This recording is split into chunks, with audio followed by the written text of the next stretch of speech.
जय जगन्नाथ जय जगन्नाथ जय जगन्नाथ।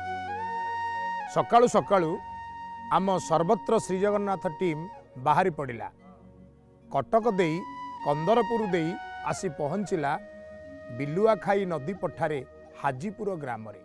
हाजीपुर ग्राम रही पंचसखांकर अपूर्व दिव्य पीठ ध्यानकूद।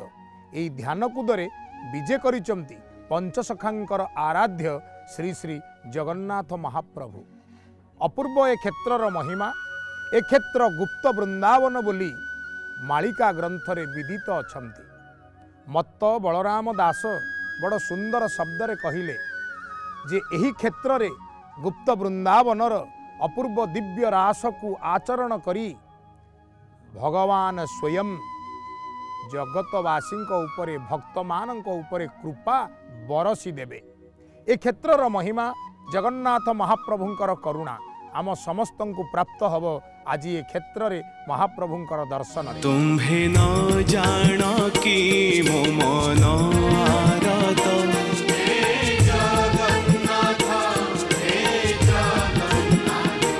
तुम्हें न जाना कि मो मन आराध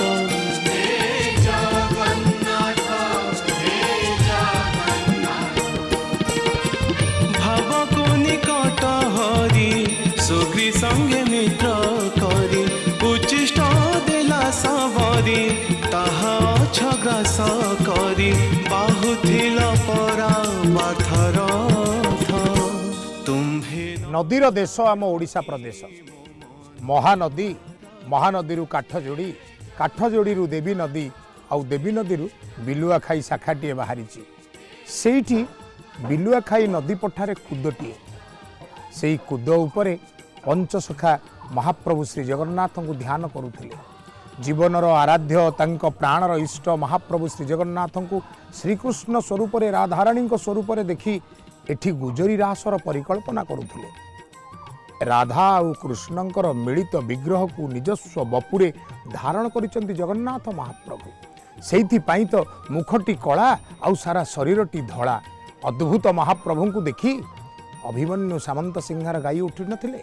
अप्राकृत प्रेम मूर्ति जय राधे हरि अव्यक्त लीला को व्यक्त कर अवतरी। अव्यक्त लीला को व्यक्त करने पंचसखा मानकर एई कूदरे दिव्य साधन थिला। महार्घ्य सुंदर दिव्य मंदिरटे महाप्रभुंकर ए क्षेत्र में प्रस्तुत होई। मंदिर चक सबू देखि आपण भाभी पारुथिबे कोणार्क रे एमती सूर्य मंदिर तैयारी होइतला। ये सूर्य मंदिर नुहे किंतु ये भगवान श्री जगन्नाथ मंदिर किंतु रथ परी प्रस्तुत होइछि। बसिचंती यारी भितरे गंभीरारे महाप्रभु रत्न सिंहासन रे।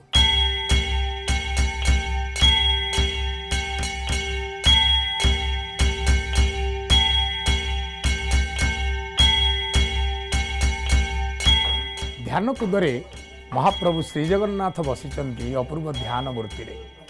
विराट बाहु को प्रसारी भक्त मान को आकर्षण करी भक्त मान चित्तवृत्ति भितर भक्ति आउ प्रीति सृष्टि करने चका चका आखि मेली महाप्रभु बसिचंती। रत्न सिंहासन मौड़मणि महाप्रभु श्री जगन्नाथ बड़ सुंदर दिव्य भंगिमा तांकर कला मुगुनी पत्थर रे महाप्रभुंकर सुंदर सिंहासन प्रस्तुत रही। चतुर्धा विग्रह केड़े सुंदर भाव रे भक्तजन उपरे करुणा बांटी दौचंती। महाप्रभुंकर महिमा प्रकीर्तित हेउची तांकर पतित पावन ठाणी रे। चका चका आखिरे केते आनंद परिपूर्ण ही रही। भक्तजन माने आसुचंती दर्शन करुचंती धंडा तुलसी धरी महाप्रभुंक पाखरे अर्पण करुचंती नैवेद्य समर्पण करी हारी गुहारी जणाउचंती। हे दुख हारी समस्तंक दुख को हरण करुथा।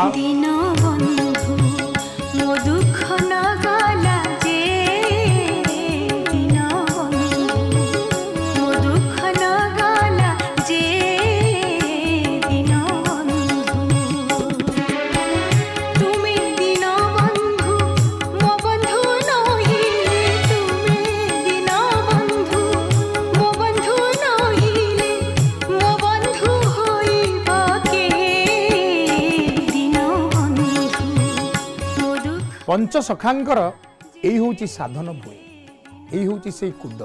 समय बदली माटीर कूदरे छोट मंदिरटी करी पूर्व स्मृति को स्मरण रखिबार प्रचेष्टा करा जायछि। ए क्षेत्र में आसी पहुँची प्रेम सागर बाबा अर्खित दास। मालिका पृष्ठारे पंचसखांकर अपूर्व रचना जो क्षेत्रर महिमा फुटी उठी ताकू से संग्रह मध्य करिसंती।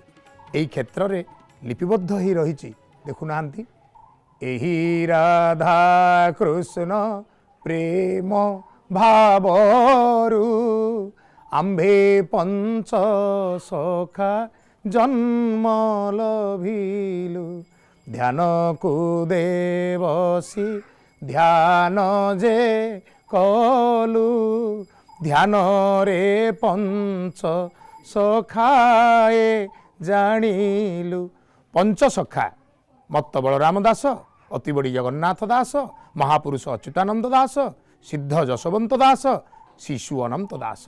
यही पंचसखांकर विविध ग्रंथ मानकरे ध्यान कूदर महिमा भूरी भूरी भाव में परिपूर्ण ही रही। पंचसखा जुगर पीठ आज को 500 वर्ष ऊर्ध्व पाखापाखि 600 वर्ष हम पंचसखा माने ए पीठरे बसी साधना ध्यान करी सिद्धि लाभ करथिले। पंचसखा वैज्येष्ठ बलराम दास तांकर रासमाला ग्रंथ पंचम अध्याय कहउछंती जे आमे पंचसखा अच्युत अनंत जशवंत जगन्नाथ बलराम यही स्थान रे बसी साधना ध्यान करी सिद्धि लाभ कलु।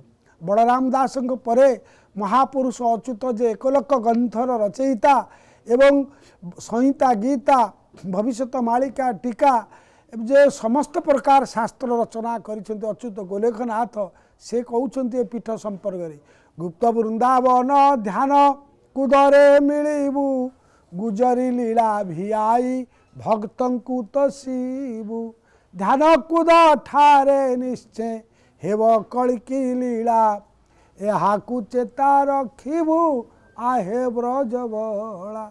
गुप्त वृंदावन भगवान जगतरनाथ अनादि अनंत रूप लेख अनादि पुरुषोत्तम प्रभु जगन्नाथ ही सबु सर्व। गुप्त वृंदावन ध्यान कुदरे मिलिबु यही शब्द रे जगन्नाथ एटी गुप्तरे आसी ये वृंदावन रे लीला करिबा कथा कलिजुगरे महापुरुष लिखिले एवं तांकरी अंतिम अवतार कलिकी अवतार जेबे सकल धर्म रक्षा तेबे एई न्याय रे जे ध्यान कूद ठारे निश्चय हेब कलिकी लीला।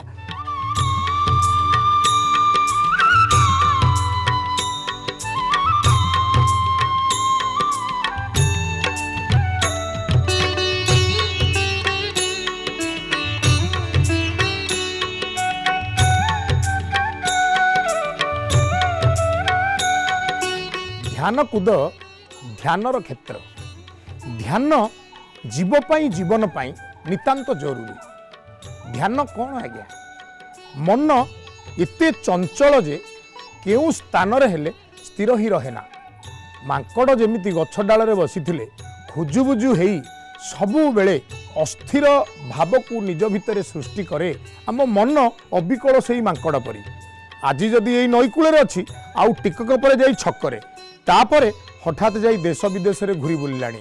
विभिन्न स्थान रे भिन्न भिन्न जगार घुरी बुलुथिबा ए मन को स्थिर करी आनी जगन्नाथଙ୍କ चरण रे लगेवा पाई जदि आपण मानकर श्रद्धा थाए भाव थाए भक्ति थाए ताले ध्यान कूदक थरे बुली आसीबे। एठी प्रणाम करी पंचसखांक ठारू भिक्षा करिवे। आमको टिके ध्यान करिवार पथ शिखई दियंतु।